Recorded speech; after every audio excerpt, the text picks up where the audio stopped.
Bienvenue à Planète Terre. Cette semaine, nous avons réuni 3 experts d'Haïti pour parler non du tremblement de terre, mais de ce qui suit. Et la question qu'ils posent, c'est faut-il parler de reconstruire Haïti ou faut-il parler de construire Haïti? Je vous les présente dans une minute. Vous allez voir, ça nous tourne vers l'avenir, ça nous tourne vers les défis, les enjeux, la problématique politique. Une discussion fascinante que je vous invite à écouter avec moi.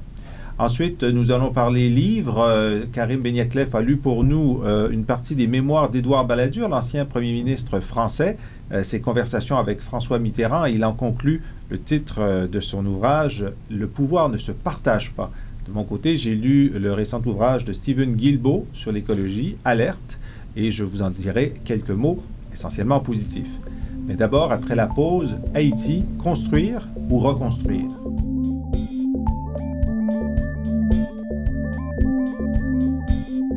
Nous sommes de retour et comme promis, nous allons consacrer l'essentiel de cette émission à la reconstruction en Haïti. Nous n'allons pas revenir sur le séisme, la misère humaine très forte qui a accablé les Haïtiens, ni sur la solidarité internationale qui a été extraordinaire depuis ce moment.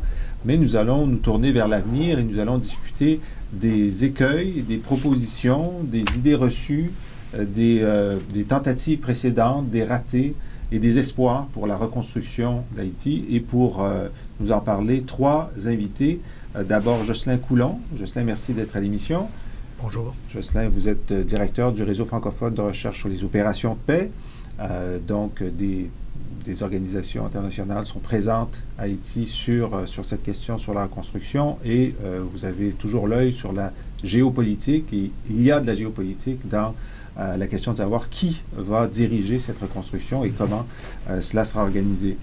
Louise Otis, merci d'être avec nous, Louise. Bonjour. Louise, les gens vous connaissent comme ancienne juge et vous êtes une des personnes qui a le mieux développé les institutions sur la médiation, médiation locale, médiation internationale. Vous avez des mandats des organisations internationales et nous avons le grand plaisir de vous avoir maintenant, depuis le début de l'année, comme chercheur invité au réseau francophone et au Cerium. Et vous avez participé au cours de la décennie achevée à un premier rapport sur la stabilité, sur le développement d'Haïti. Et vous êtes bien placé pour nous dire ce qui est fait et ce qui reste à faire. David Morin, vous êtes directeur adjoint. Bonjour. Bonjour David, du réseau francophone de recherche. Vous avez écrit un rapport pour la francophonie tout récemment sur justement les efforts de reconstruction qui étaient en cours avant le séisme, le rôle de la francophonie dans cette action, ce qu'il faut changer. Alors, je vais commencer par citer 2 rapports qui ont été émis avant le séisme, donc en 2009, pour nous dire, entre 2 séismes, entre l'ouragan et le tremblement de terre, comment les choses allaient. Alors, l'ONU avait envoyé Paul Collier, un économiste de Harvard, qui a dit, finalement, les conditions économiques fondamentales du pays sont bonnes, toutes choses étant égales par ailleurs, et constituent un avantage comparatif plaçant Haïti dans une position privilégiée face aux autres pays auxquels elle est habituellement comparée. Donc, la situation globale pouvait être porteuse d'espoir.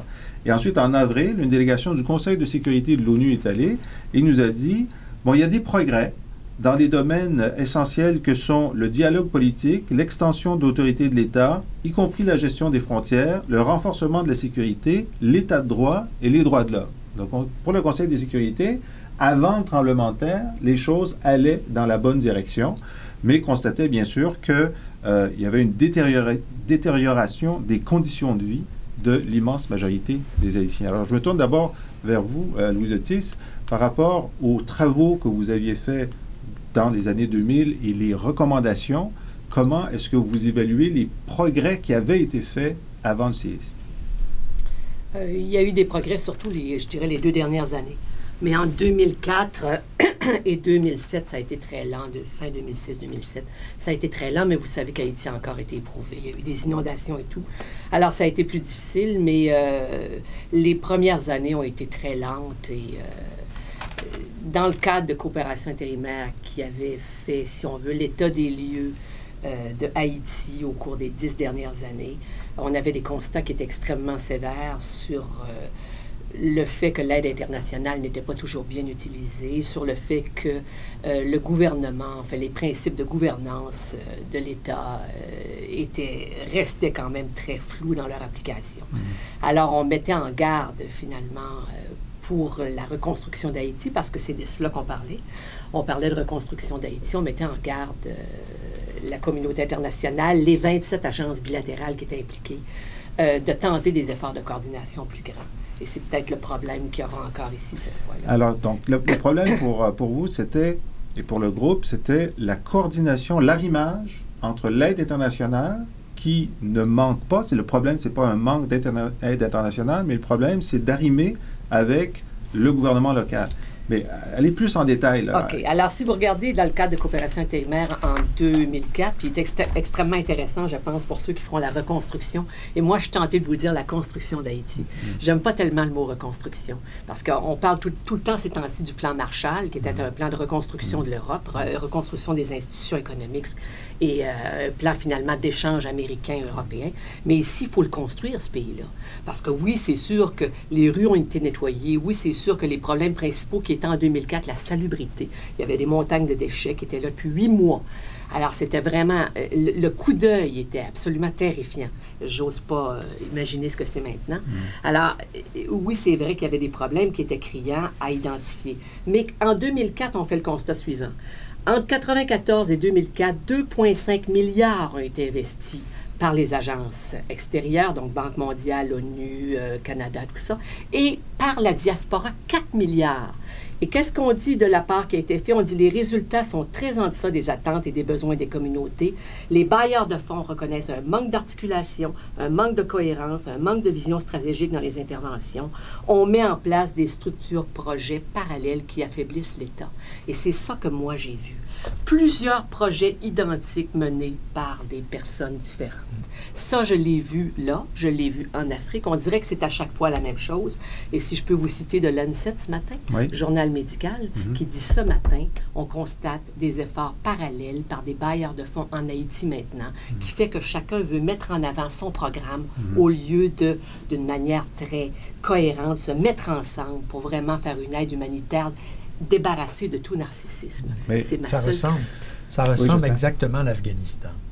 C'est le même problème depuis 8 ans. C'est que parmi les 43 pays, il y en a qui ont les 43 pays qui interviennent en Afghanistan, ils ont des programmes, certains des programmes très importants. Et c'est la bagarre, la bataille des drapeaux, finalement. Chaque pays veut mettre de l'avant son programme, coordonne mal avec les autres pays et avec le gouvernement afghan. Gouvernement qui a beaucoup de difficultés à imposer sa souveraineté, sa légitimité, sa présence sur le terrain. David Morin, c'est le problème donc en Haïti.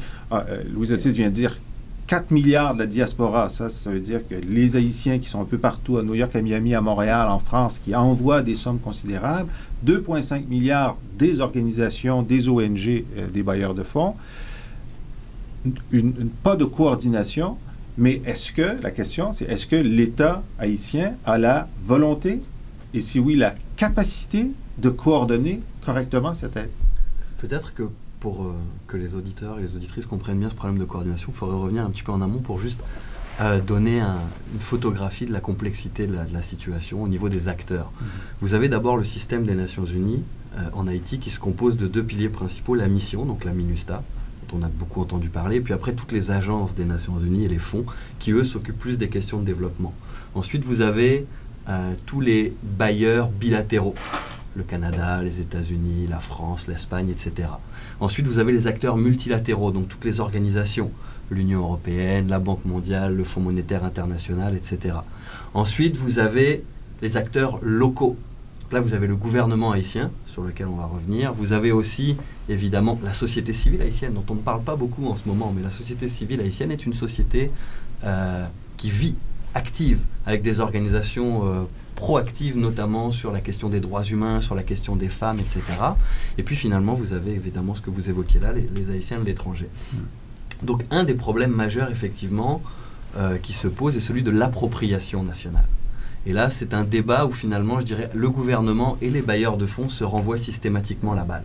Qui mène? C'est la question de qui avec mène, tout cet argent, qui va décider. L'appropriation nationale, c'est que les institutions haïtiennes disent, ben, je suis le point de réception et de distribution et au moins de codécision. C'est ça. Ce que disait le Premier ministre haïtien hier en disant « Nous voulons, nous, gouvernement haïtien, être davantage impliqués dans la coordination et dans la distribution de l'aide internationale. Ouais. » Donc là, vous avez d'un côté le gouvernement haïtien qui dit « Si vous voulez que l'État haïtien se consolide, donnez-nous le lead de ces actions-là. » Et de l'autre côté, vous avez les bailleurs de fonds qui disent « Oui, sur le principe, mais en même temps, dans la mesure où le gouvernement haïtien a des capacités limitées en termes de ressources humaines, en termes de moyens, les donateurs disent, bon, bah, nous, on va aussi avancer tout seul de notre côté. Donc, vous avez finalement, effectivement, ce qui se passe, c'est une espèce de construction à deux vitesses. Ouais. Vous savez que le dernier rapport Collier, justement, indiquait que la moitié de l'aide internationale qui est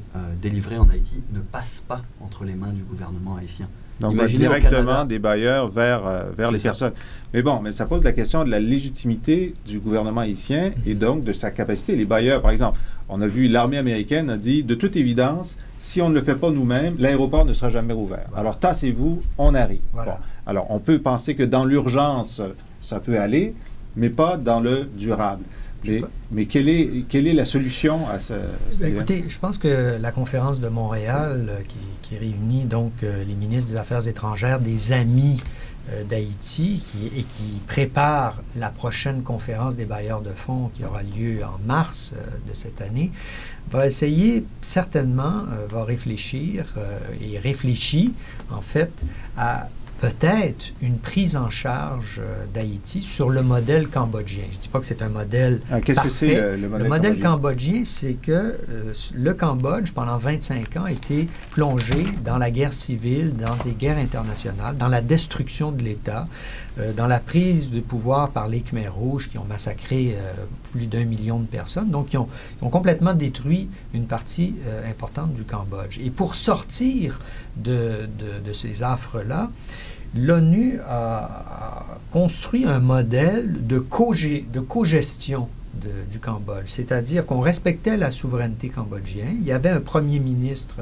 au Cambodge, un gouvernement, mais en même temps, il y avait une autorité provisoire des Nations unies qui, pendant 18 mois, a littéralement gouverné le pays, toujours en association avec le gouvernement cambodgien, et prenait des décisions politiques, économiques et sociales pour rétablir les institutions et finalement réintégrer le Cambodge dans la communauté internationale. Et donc, une autorité onusienne désignée par l'ONU, désignée par le Conseil de sécurité. Voilà, avec des pouvoirs, avec une espèce de général MacArthur qui, pendant 18 mois, a gouverné conjointement avec l'État cambodgien. Et qu'est-ce qui se passait si le premier ministre cambodgien était en désaccord avec le délégué de l'ONU? C'était l'autorité provisoire qui avait le dernier mot. Il avait le dernier mot. Alors, ça peut être... Puis est-ce que ça s'est produit? Ça s'est produit, ça a assez bien fonctionné. Il est évident que le Cambodge avait des ressorts peut-être plus solides que ce qu'on a en Haïti, mais ça a permis au Cambodge de réintégrer la communauté internationale. Ce n'est pas une démocratie parfaite, mais enfin, le pays s'est rétabli. Alors ça, c'est peut-être une solution de court terme pour justement pallier à ce que David disait, cette espèce de confusion qu'il y a entre de multiples acteurs qui veulent tous faire quelque chose, qui ne croient pas tellement à la capacité de l'État haïtien à gérer ces aides-là. Eh bien, on va revenir sur le ballet diplomatique international dans un instant, mais je voudrais avoir votre avis sur une expression qu'on entend beaucoup, qui est presque un genre de réflexe qui part d'une bonne volonté, c'est celui du plan Marshall. Il faudrait un plan Marshall pour Haïti. Est-ce une bonne idée, une mauvaise idée, Louise Otis? Bon, enfin, on veut dire une adaptation de ce qu'a été à l'époque, en 1947, le plan Marshall, qui a finalement développé la notion de secrétariat d'État aux États-Unis avec M. George Marshall. Mais c'était... Il faut rappeler toujours que dans le plan Marshall, quand il a fait son célèbre discours à Harvard en 1947, Marshall a dit « Friendly Aid ». Les Américains vont établir des rapports amicaux, mais l'Europe dessinait votre plan. Il a dit, on veut voir votre draft. On voudrait que vous fassiez vous-même votre plan, que vous nous soumettiez votre plan, que vous nous montriez. Et l'initiative doit venir entièrement de l'Europe. D'autre part, les Américains avaient un intérêt direct, c'était contrer la menace communiste. Il y avait un intérêt géopolitique qui était derrière ça. Et finalement, on s'est acheminé. Et c'était la reconstruction, surtout de l'infrastructure, des infrastructures, mais on voulait rétablir l'économie européenne. Et n'oubliez pas que les Américains vendaient une grande partie de leurs produits en Europe. Donc, il y avait des intérêts immenses au plan Marshall. Ça a profité à tout le monde. C'est de recréer son marché en Europe. Et aussi, les Européens savaient quoi faire avec l'argent. Ils avaient une économie. Oui, voilà, il y avait une économie qui existait. Il y avait des capacités en termes intellectuels, social, économiques, infrastructures qui existaient. On dit parfois, c'est un cliché, que l'Europe était détruite. C'est pas vrai. Quand on regarde les pourcentages, par exemple, de toute la masse industrielle allemande, c'était 18% de la capacité industrielle allemande qui avait été détruite. Donc, il en restait quand même 82%. Donc, il y avait un tissu économique, infrastructure, intellectuel aussi, qui était en mesure d'absorber cette aide-là. Et en plus, l'Europe générait aussi sa propre économie. En Haïti, c'est pas ça. Avant le tremblement de terre, il n'y avait pas grand-chose.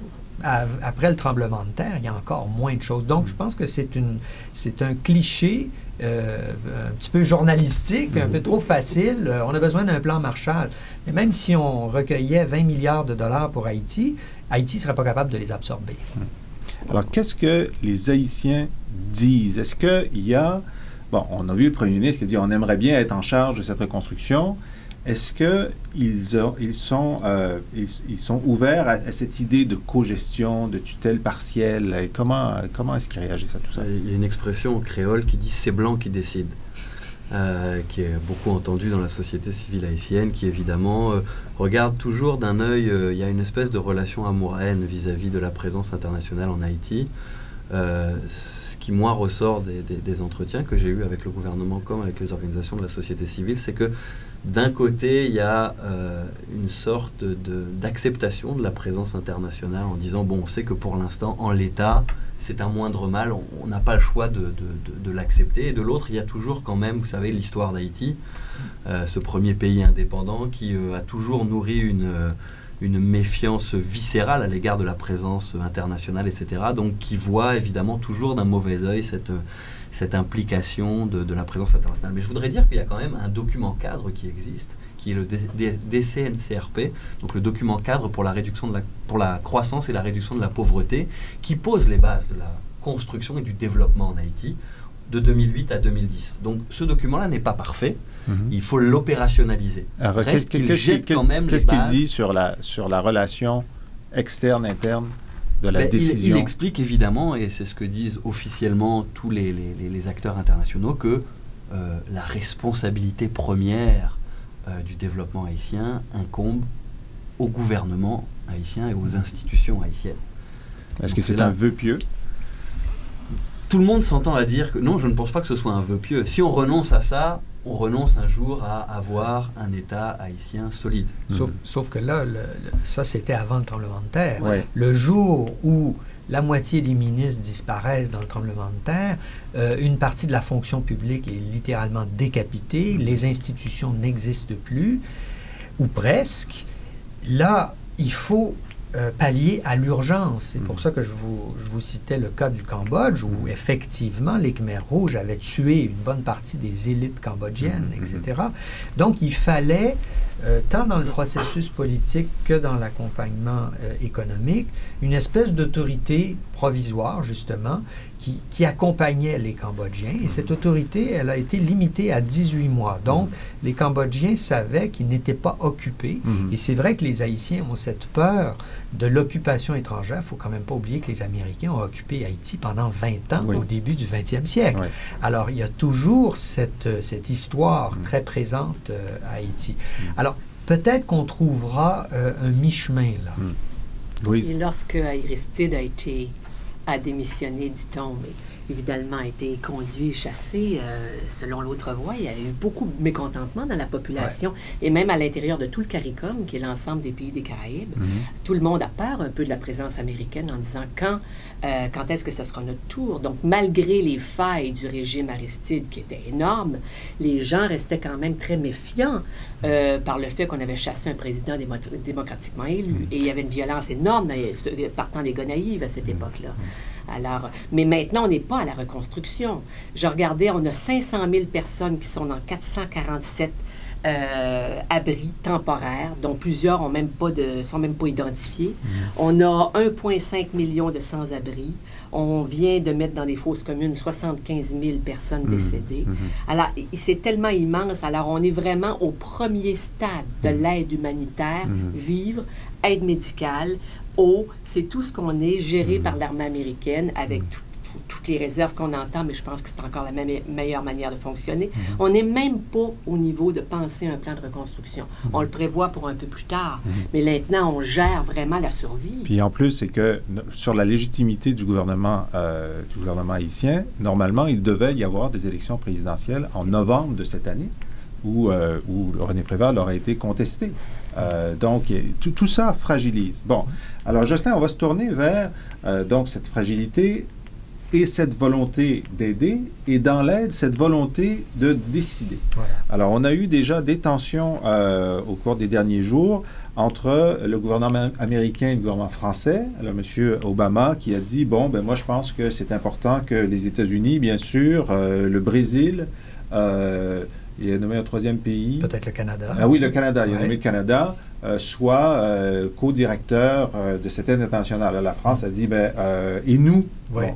Alors, avec raison. Avec raison. Alors, quels sont les différents scénarios là, qui... Parce qu'il faut revenir au fait que depuis 10 ou 15 ans existe le groupe des Amis d'Haïti aux Nations Unies qui s'était penché principalement sur les interventions de casques bleus, parce qu'au début, c'était surtout ça, avec évidemment sa contribution d'aide humanitaire et d'aide au développement.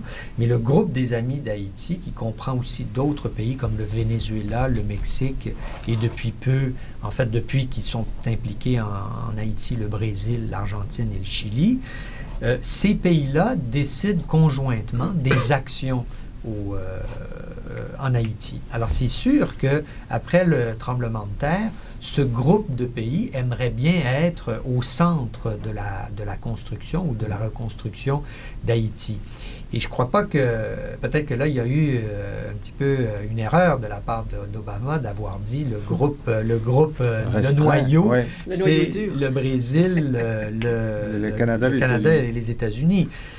Si moi j'étais les États-Unis, je prendrais peut-être un peu de recul compte tenu de l'histoire assez lourde des États-Unis dans cette région-là, dans les Caraïbes en particulier, et je laisserais peut-être un peu plus de place aux Sud-Américains qui sont depuis 6 ans sur le terrain. Mais c'est sûr que les États-Unis doivent faire partie de la solution parce que regardez les moyens qu'ils mobilisent pour reconstruire Haïti.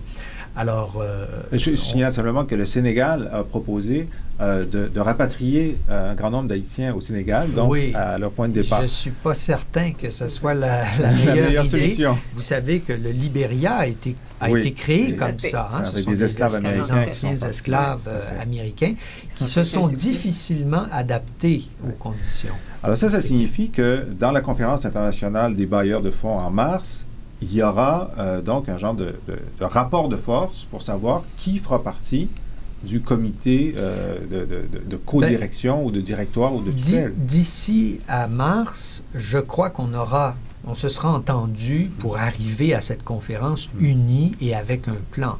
Parce que si on arrive à la conférence pour se disputer, à savoir qui va être le leader de la reconstruction, c'est pas très bon pour Haïti et pour justement ces bailleurs de fonds-là. À mon avis, on va arriver à la conférence des bailleurs de fonds avec déjà un canevas sur soit la prise en charge d'Haïti, soit une co-prise en charge avec le gouvernement haïtien. C'est incontournable. Le gouvernement haïtien, comme en Afghanistan, fait partie de la solution. Et on aura certainement, de la part des bailleurs de fonds, une image bien plus claire de ce qu'ils sont prêts à donner en termes d'argent, mais aussi en termes de ressources. Oui, et la réforme des institutions va devenir fondamentale. Ouais.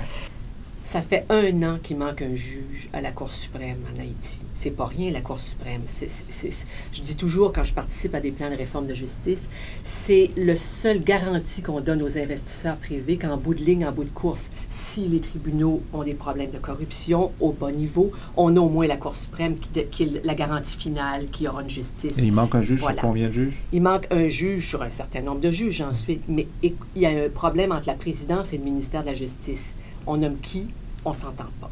Le Code de procédure pénale doit être réformé. C'est un code qui date de l'ancienne France. C'est un code qui est beau, qui est obsolète, qui est vieux. L'Union européenne a financé en République dominicaine un beau code de procédure pénale qui est tout fait. C'est un code de procédure pénale qu'on pourrait adapter en Haïti. Mais Haïti dit non, on veut le nôtre à nous. On veut que ce soit d'inspiration haïtienne. Alors, on n'a pas encore de code de procédure pénale. Moi, ça fait 7, 8, 9 ans que j'entends parler du Code de procédure pénale, on n'en a toujours pas. Alors, quand j'y vais, moi, en octobre, le problème, c'est la surpopulation des prisons. Il y a 4000 prisonniers au pénitencier national pour une capacité de 1600. Notre Canada finance la nouvelle prison de Croix-des-Bouquets et on dit, il faut que vous appreniez les principes de libération des prisonniers provisoirement. Il faut que vous appreniez ce que c'est que la caution. On ne peut pas garder tous les gens qui sont en attente de procès en prison. Ben, le Code de procédure pénale actuellement applicable prévoit à peine ça. C'est ingérable.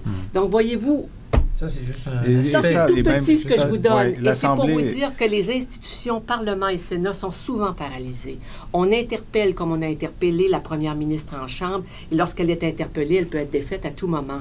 Alors, il va y avoir dans la reconstruction, moi, quand j'entends parler de reconstruction sur CNN ou partout, c'est comme infrastructure, routes, hôpitaux et tout.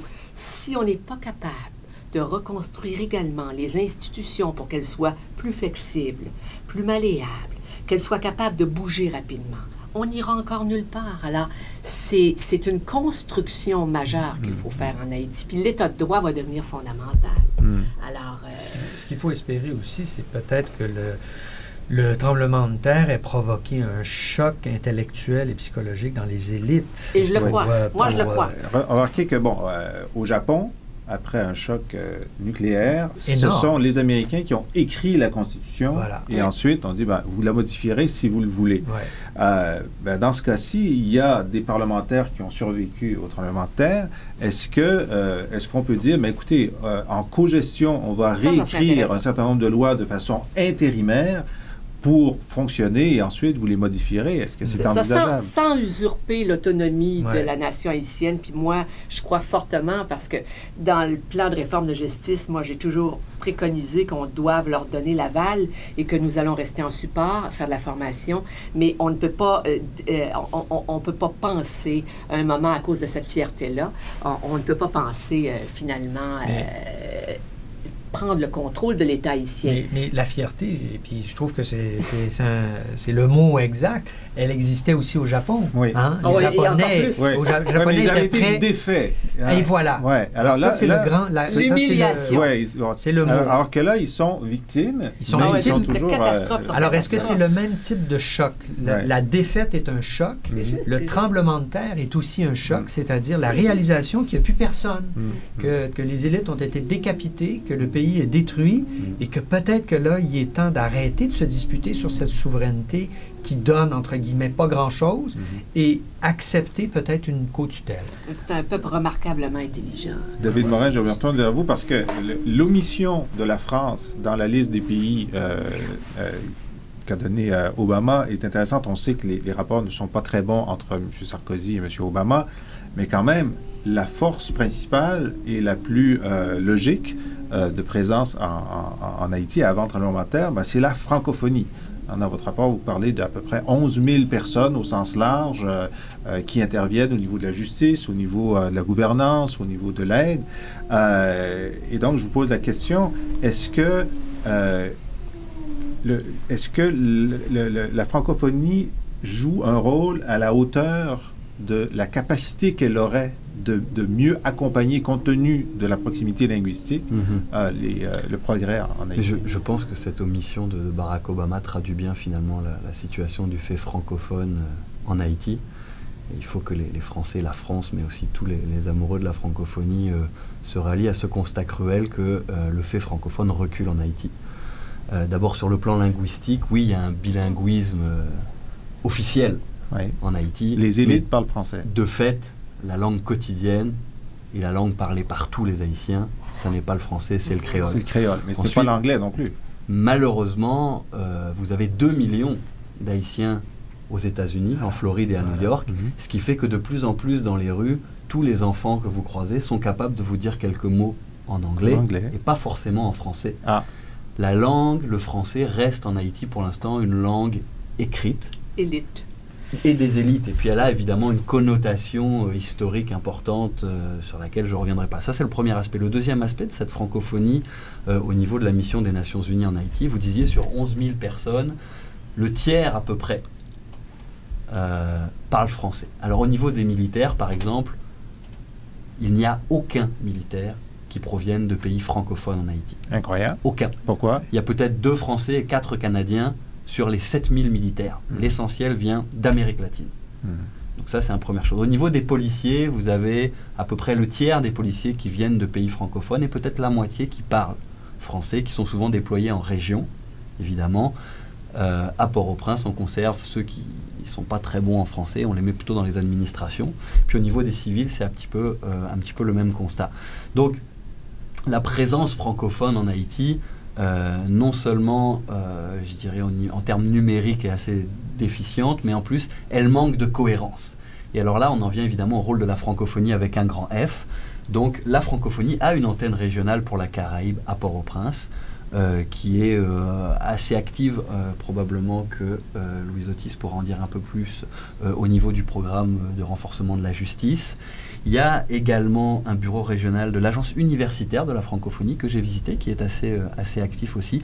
Mais très clairement, si vous voulez, il n'y a pas de cohérence entre les États qui se réclament de la francophonie sur le terrain à Port-au-Prince. Et un des constats, évidemment, qui a été fait dans le rapport qui a été remis il y a quelques mois, c'était la nécessité vraiment de fédérer tous ces États francophones en Haïti, parce que je pense qu'effectivement, il y a probablement un travail à faire à ce niveau-là de renforcement. Parce que donc on voit plusieurs États francophones, la France et le Canada au premier chef, ont une action bilatérale avec Haïti, mais l'Organisation internationale de la francophonie ne joue pas de rôle important de fédération ou d'impulsion de cette action, c'est ce que vous dites? Pas encore.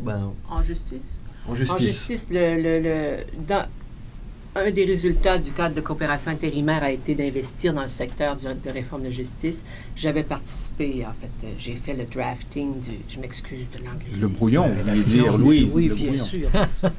Pas le brouillon, même. Disons qu'on a fait le programme de réforme de justice sur à peu près 5 ans. Et on a cherché un maître d'œuvre pour l'articuler, pour l'implanter. Et le maître d'œuvre, c'est l'OIF, choisi par l'Union européenne et le Canada.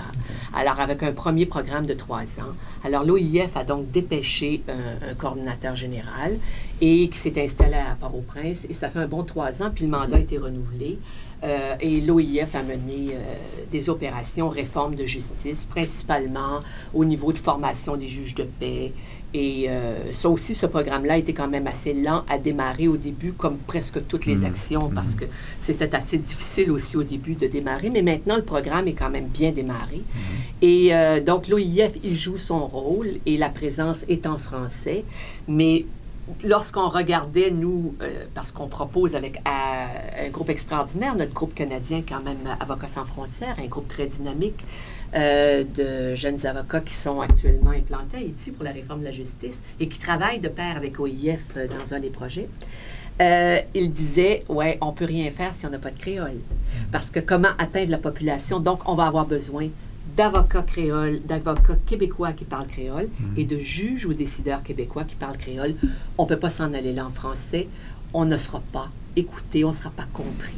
Donc, vous avez raison, le créole est omniprésent. Et dans les écoles, l'éducation est en créole ou en créole et en français? En deux. Oui, mais dans les deux.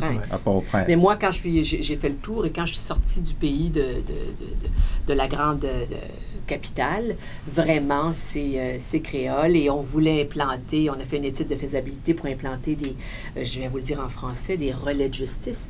Et il fallait donc aller dans des endroits où on n'a jamais vu un juge, ni même un juge de paix de notre vie. Il n'était pas question d'aller faire ça en français, ni par nous. Il faut vraiment que ce soit des gens parlant créole et préférablement donc les infirmières, les professeurs à l'école primaire, les travailleurs sociaux s'il en existe, et les aînés du village qui pouvaient agir comme médiateurs de conflits en créole et nulle part en français. Donc ça veut dire que la diaspora est très importante comme ressource de compétences qui parlent créole. Parce qu'on ne peut pas penser qu'il y aura des dizaines de milliers de Québécois d'origine non haïtienne qui vont se mettre la diaspora doit être impliquée au premier plan, et nous allons agir en support. Et comme vous le dites, par exemple, pour dessiner ou réécrire des lois, c'est sûr, elles seront transposées en créole parce qu'on n'a pas cette connaissance-là. Mais c'est un travail qui doit se faire de pair avec l'État haïtien. Jocelyn? Moi, je pense qu'effectivement, la diaspora a un rôle essentiel à jouer. Elle le joue déjà dans le transfert financier pour soutenir les familles.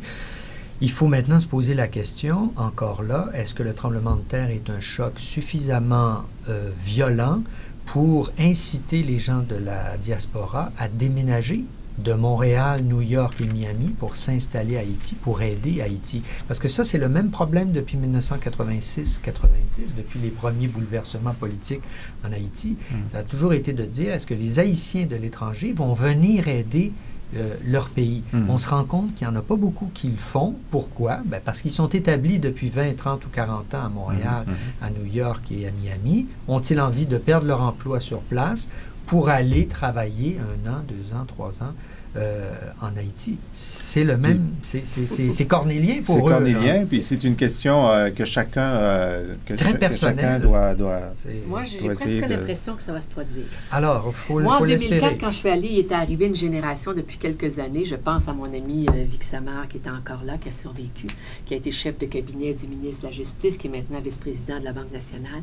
C'est un gars qui est diplômé en économie, maîtrise en économie, diplôme de droit à l'Université de Boston.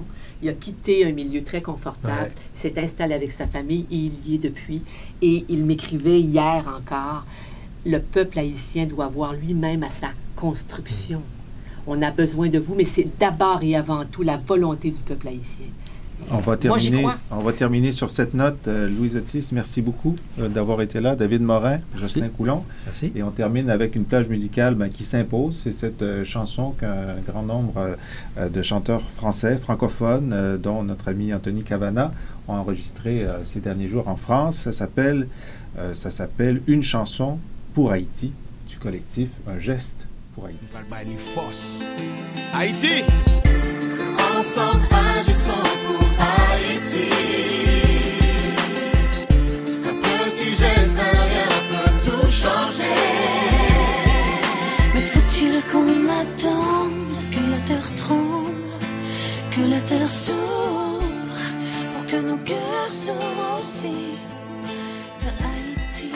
Nous sommes de retour à Planète Terre, l'émission des chercheurs du Cérium, et comme nous le faisons régulièrement, j'ai avec moi mon collègue Karim Benyakleff. Bonjour Karim. Bonjour Jean-François. Et nous avons chacun lu un livre, au moins, ça a amélioré notre culture générale au cours des 2 dernières semaines, et on va partager donc ces lectures. On commence par vous. Vous avez été le plus, audacieux, parce que vous avez lu le livre d'Édouard Balladur, l'ancien premier ministre français, qui n'est pas considéré comme la personne la plus guillerette au monde.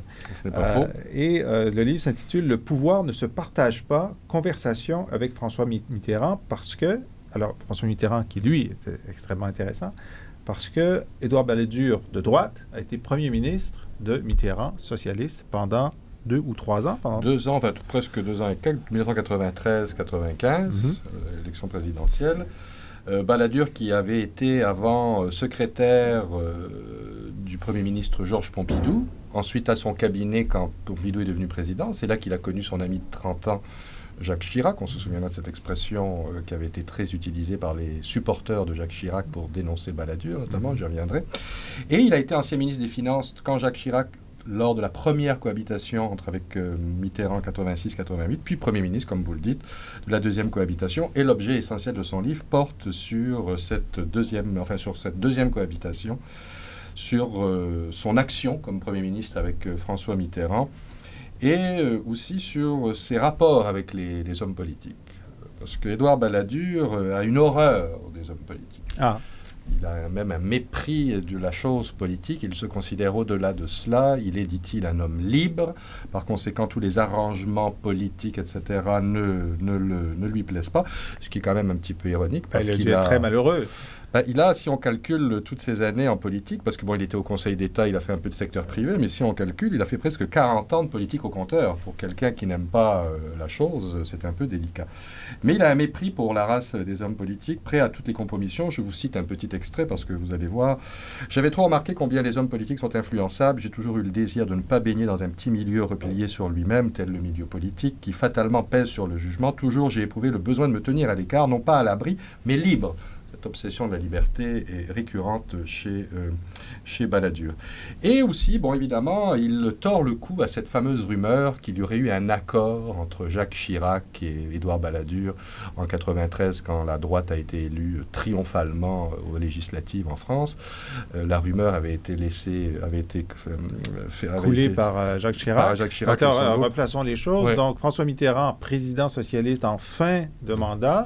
Il y a des élections législatives où là, la droite prend la majorité de l'Assemblée nationale. La plus grande majorité de l'histoire de la Ve République. Donc, il est certain que le président socialiste doit désigner un représentant de la droite. Le chef de la droite, c'est Jacques Chirac.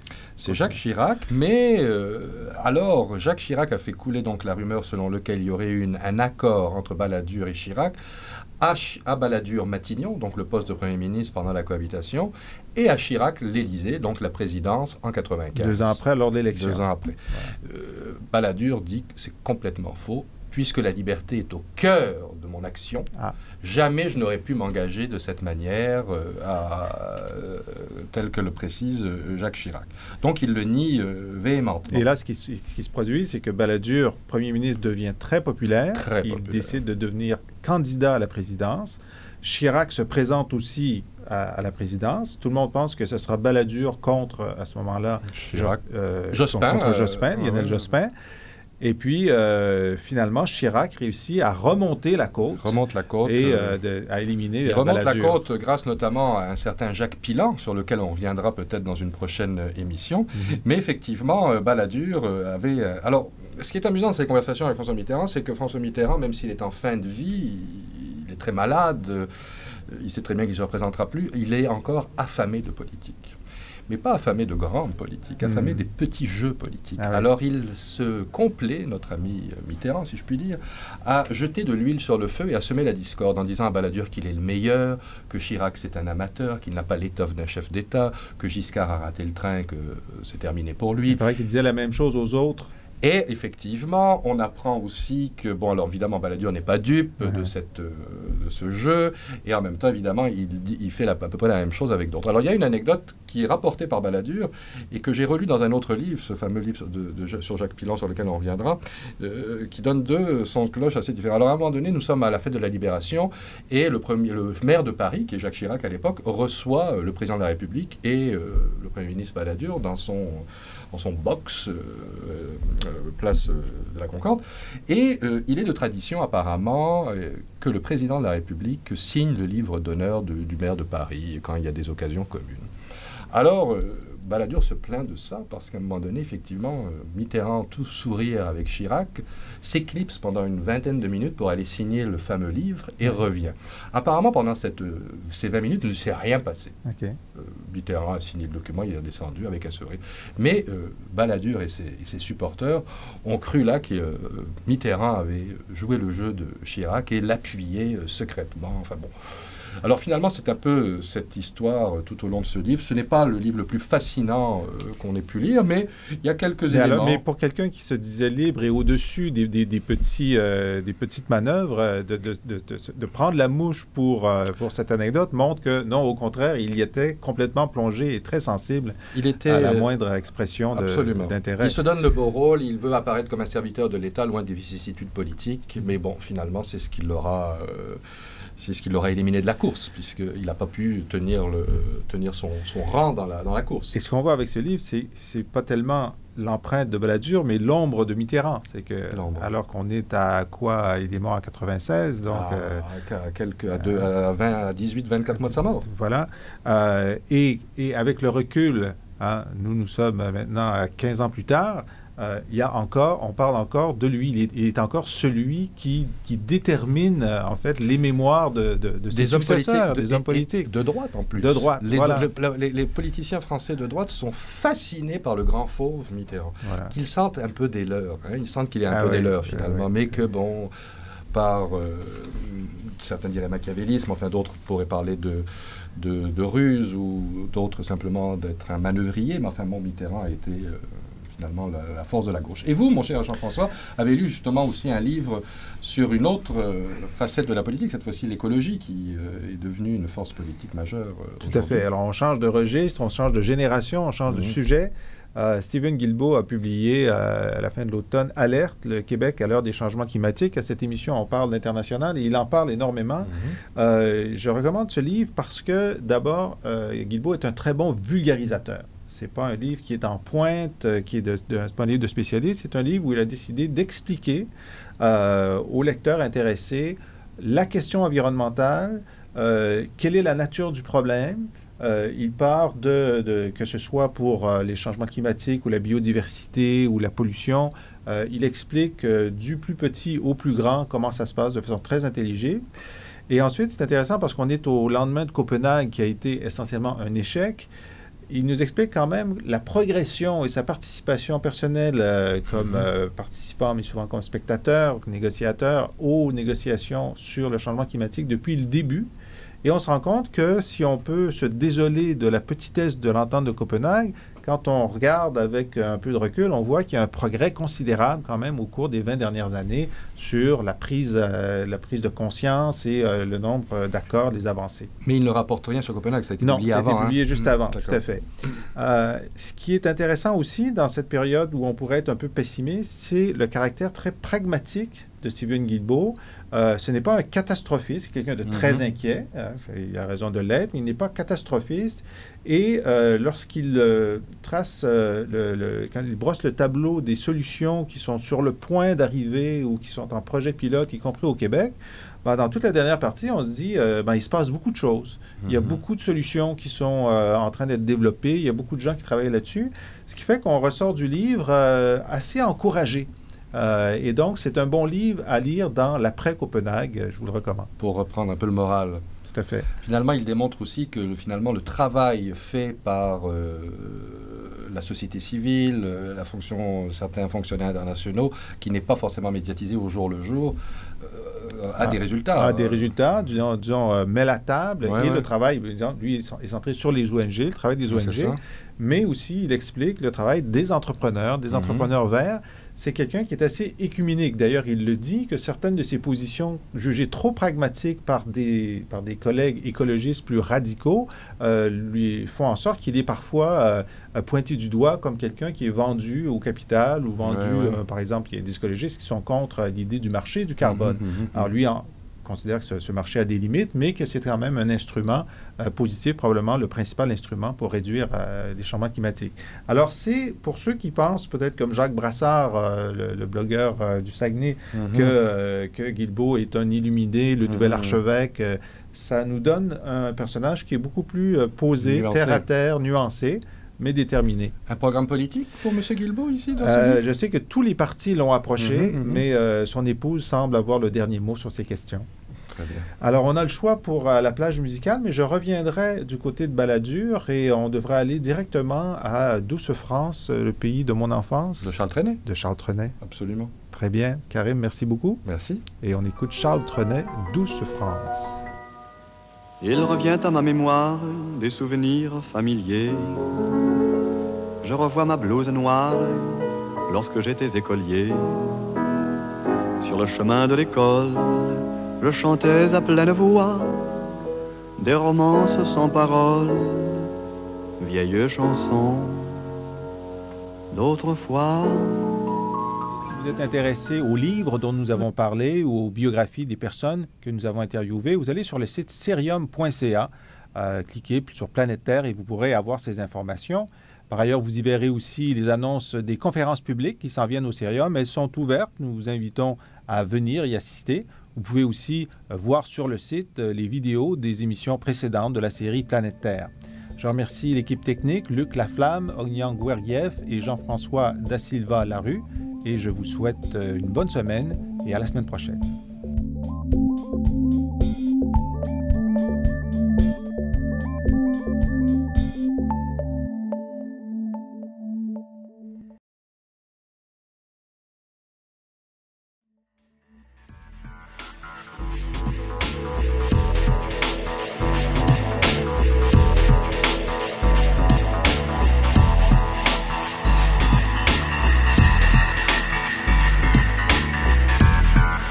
Après 3 ans d'école d'été, c'est toujours aussi bien, c'est vraiment, l'atmosphère est sympathique.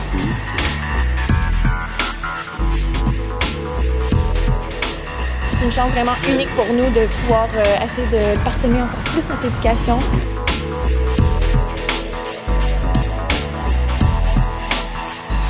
Peut-être c'est le thème qui a rendu l'ambiance décontractée, mais en tout cas propice à l'apprentissage.